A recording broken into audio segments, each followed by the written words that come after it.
दोस्तों, क्या हाल है जनाब? ठीक ठाक जी। दोस्तों, अभी मैं आपको एक ब्रीडर मादी का शौक़ करवा रहा हूँ। तो मैं उम्मीद करूँगा कि ये आपको पसंद आएगी। ये देखें जी,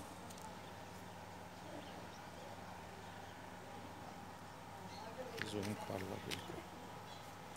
इसकी भी आँख जो है लाल जालीदार है जी।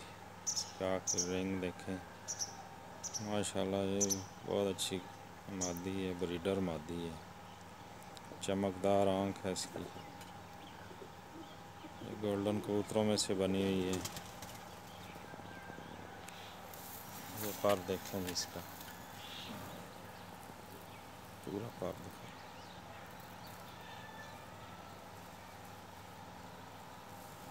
बारीक तीली है, इसके पर के फेदर भी बहुत बारीक हैं।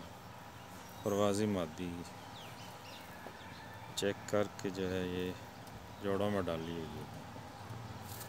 ये इसकी दुम देखें, बंद दुम। ये इसके पंजे हैं।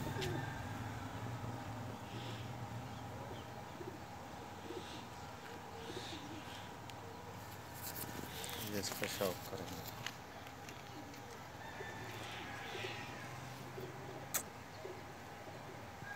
माइंड बहुत करते हैं।